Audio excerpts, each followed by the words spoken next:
ఈరోజు ఆదివారం కదా అని ఏబిఎన్ రాధాకృష్ణ రాసేటటువంటి ఆ ఆదివారం స్పెషల్ చూశానండి. ఏబిఎన్ పలుకులో ఏదో పలుకులు రాస్తాడు ఆయన. జనరల్గా జర్నలిజం అంటే ఏంటంటే ఫోర్త్ ఎస్టేట్ అంటారు. ప్రజాస్వామ్య మూల స్తంభాల్లో అది ఒక స్తంభం. ప్రజలకు ఏ రోజున ఏ విధమైనటువంటి అన్యాయం జరిగినా, ఏ విధమైన నష్టం జరిగినా, ఏ విధమైనటువంటి కష్టం వచ్చినా, వాళ్ళని చైతన్యపరచవలసినటువంటి సమయం వచ్చినా ఆ బాధ్యతను భుజానికి ఎత్తుకోవాల్సినటువంటి మొట్టమొదటి స్తంభం, మూల స్తంభం మీడియా. ఈయన జర్నలిస్ట్ అని చెప్పుకుంటాడు. ఈ జర్నలిస్టు చెప్పేది ఏంటంటే, ఈ వేమూరు రాధాకృష్ణ చెప్పేది ఏంటంటే, మారకపోతే చంద్రబాబుకు ముప్పే. మారకపోతే చంద్రబాబుకు ముప్పే అంటే నేనేమనుకున్నానంటే, మరి ప్రజలకి అనేక వాగ్దానాలు చేశాడు సూపర్ 6 అని, ప్రజలకి అరచేతిలో వైకుంఠం చూపించాడు, రైతులకు రైతు భరోసా 4,000 పెంచుతానన్నాడు, అమ్మఒడి పిల్లలు ఎంతమంది పిల్లలుంటే అంతమంది పిల్లలకి ఇచ్చేస్తానన్నాడు, ఈ రకంగా వాగ్దానాలు చేసుకుంటా పోయాడు. మరి వాటన్నిటి గురించి రాశాడా?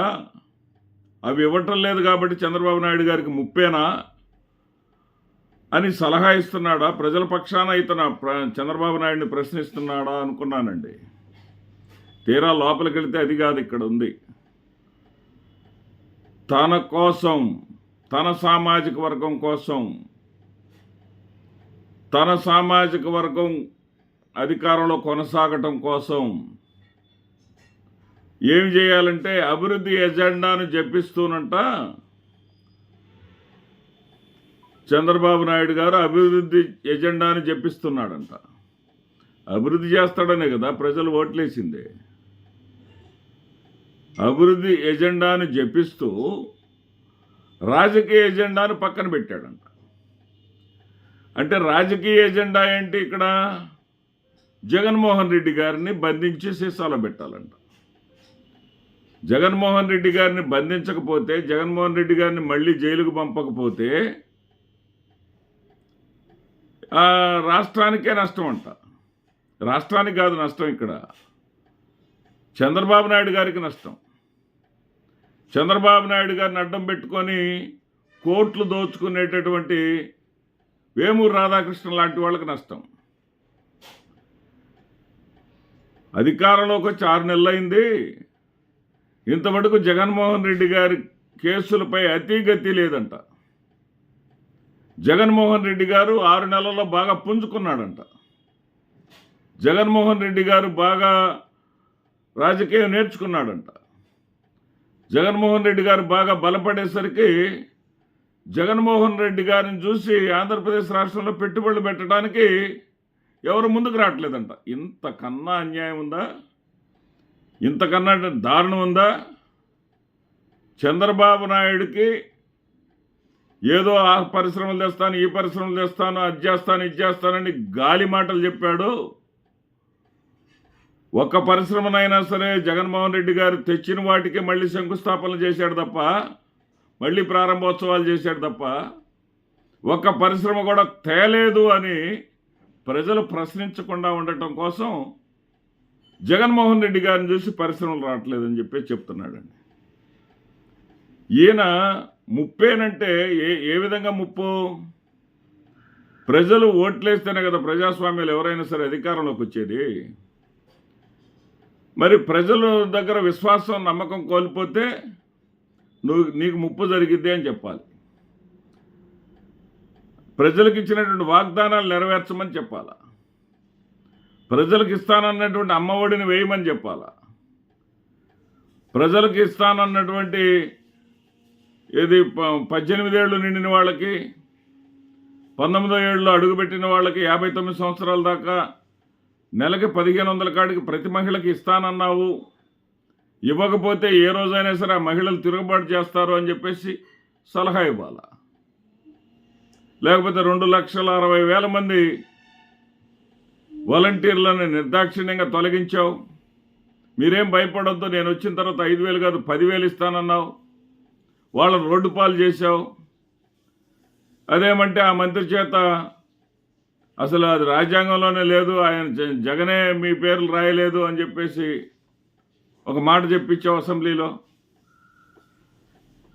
ఇలా జరిగితే ముప్పే చంద్రబాబు నాయుడు గారు అని చెప్పు. ఇంకొక మాట అన్నాడు, గతంలోనంట ఏది ప్రజలందరూ సమీకృతమయ్యారంట. అదేవిధంగా భారతీయ జనతా పార్టీ, జనసేన పార్టీలు కూడా చంద్రబాబుతో కలిసినాయంట. కలిసిన తర్వాత జగన్మోహన్ రెడ్డి గారిని దించగలిగారంట, రాష్ట్రాన్ని కాపాడుకోగలిగారంట. రాష్ట్రాన్ని కాదు మీకు కాపాడుకోగలిగింది, మీ అధికారాన్ని కాపాడుకోగలిగారు. మీకు 2019లో పోయిన అధికారాన్ని 2024లో తెప్పించుకోగలిగారు. ప్రజలందరూ సమీకృతమైతే, ప్రజలందరూ చంద్రబాబు నాయుడు గారే కావాలనుకుంటే చంద్రబాబు నాయుడు గారు ఢిల్లీకి వెళ్ళి పడిగాపులు ఎందుకు కావాల్సి వచ్చింది?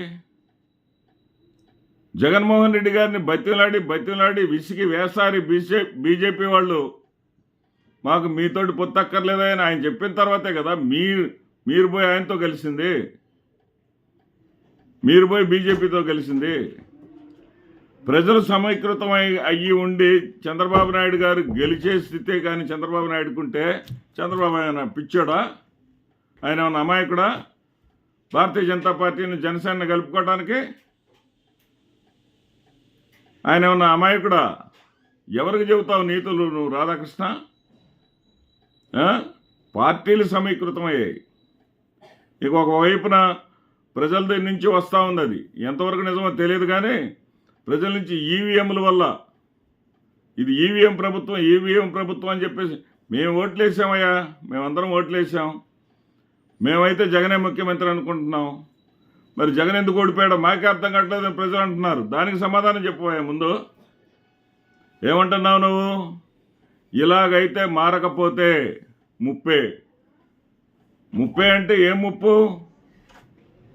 ప్రజల యొక్క అభిప్రాయాలను నెరవేర్చుకోకపోతే ముప్పు అయింది, ప్రజల యొక్క ఆలోచనలు గౌరవించకపోతే ముప్పు అవుతుంది, ప్రజల కడుపు కొడితే ముప్పు అయింది. ప్రజల పక్షాన జర్నలిస్ట్ అనేవాడు మాట్లాడాలి కానీ తర్వాత ఒక వ్యాఖ్య చేశాడు, ఏమిటంటే 80 పదుల్లోకి వెళ్ళిపోతాడంట. మళ్ళీ అక్కడ కూడా చంద్రబాబు నాయుడు గారిని ముసలివాడు అంటామో లేదా వయోవృద్ధుడు అంటామో ఆయనకి ఇష్టం లేదు. ఫిజికల్గా ఫిట్గా ఉన్నప్పటికీ 80 పదుల వయసులో పడిపోయిన తర్వాత ఇక రాజకీయం చేయకపోతే, రాజకీయ ప్రత్యర్థిని సీసాలో బంధించకపోతే తన కుమారుడైనటువంటి లోకేష్కి ఎట్లా రాజకీయ పగ్గాలు అప్పచెప్తావు అని ప్రశ్నించాడు. అంటే రాజకీయ పార్టీ అంటే ఏంటి? ప్రజాస్వామ్యం అంటే ఏంటి? రాజకీయ పార్టీల్లో ఇదేమన్నా రాచరికమా? చంద్రబాబు నాయుడు ఎన్టీ రామారావు గారు పార్టీ పెట్టినప్పుడు, చంద్రబాబు నాయుడు గారు పార్టీలో లేనప్పుడు, కాంగ్రెస్ పార్టీలో ఉన్నప్పుడు ఎన్టీ రామారావు పార్టీ బీసీల పార్టీగా ముద్ర ఉండేదే, బీసీల కోసం పార్టీ అనేవాళ్ళే. మరి అలాంటి పార్టీలో నాయకులు ఎవరు లేరా? ఆ పార్టీలో చంద్రబాబు నాయుడు వయసు ఉడికిపోయి మీరన్నట్టు 80 పదులలోకి పెడితే 80 ఏళ్లలోకి వస్తే ఆ తర్వాత వారసుడు కూడా ఆయన కొడుకు కావాలా? లోకేష్ ముచ్చటెందుకు ఇక్కడ? అంటే లోకేషే చంద్రబాబు నాయుడు తర్వాత పరిపాలించాలని చెప్పేవాడు నువ్వు జర్నలిస్టువా? ఇదేనా నువ్వు ప్రజలకు చెప్పేటటువంటి చైతన్యం? ప్రజలకు నేర్పేటటువంటిది నువ్వు ఇదేనా? వేమూరి రాధాకృష్ణ, కొంచెమైనా బుద్ధి తెచ్చుకో. నువ్వు జర్నలిస్టు అనే ముసుగు తీసేయి, నువ్వు జర్నలిస్ట్ అనేటటువంటి ముసుగు తీసేయి. జర్నలిస్ట్ ముసుగు తీసేసి ఎటు పసుపు రంగే వేసుకుంటున్నావు. నీ పేపర్ యాడ్స్ కానీ రంగులు కానీ అన్ని పసుపు రంగుల్లోనే ఉంటున్నాయి. నువ్వు చంద్రజ్యోతి అని పెట్టుకో, ఆంధ్రజ్యోతి పీకేసి. చంద్రబాబు తర్వాత చంద్రబాబు కొడుకు తర్వాత ఆయన కొడుకు, మేమందరం కూడా మా సామాజిక వర్గం కోసం పనిచేస్తాం. రాష్ట్రం మొత్తం ఎట్టపోయినా పర్వాలేదు, రాష్ట్రం మొత్తం ఏమైపోయినా మాకు సంబంధం లేదు, మేము మా సామాజిక వర్గం చల్లగా ఉంటే చాలు అని చెప్పేసి చెప్పబోయా, సరిపోద్ది. ముప్పై అంటే ఎట్లా ముప్పు? చంద్రబాబు లేకపోతే రాష్ట్రానికి ముప్పు అంటే ఏ రకంగా ముప్పు? రాష్ట్రానికి ఏ ముప్పు లేదు. ముప్పు ఏదన్నా ఉంటే మీకు. ఎందుకంటే వాగ్దానాలు చేసి తప్పుడు మాటలు చెప్పి జగన్ని పోగొట్టుకొని ఆ తప్పుడు మాటలు నమ్మి అనవసరంగా జగన్ని పోగొట్టుకున్నామనేటటువంటి ఆలోచన ప్రజల్లో వస్తుంది కాబట్టి ఆ జగన్మోహన్ రెడ్డి గారి గురించి చర్చ రాకుండా జగన్మోహన్ రెడ్డి గారిని ఏదో బదనాం చేసి, అందుకే ఈ మధ్య భారతి గారు రీతు ఏదో జబర్దస్త్ రీతు అని కొత్త కథలు కూడా తీసుకొస్తూ ఉన్నారు.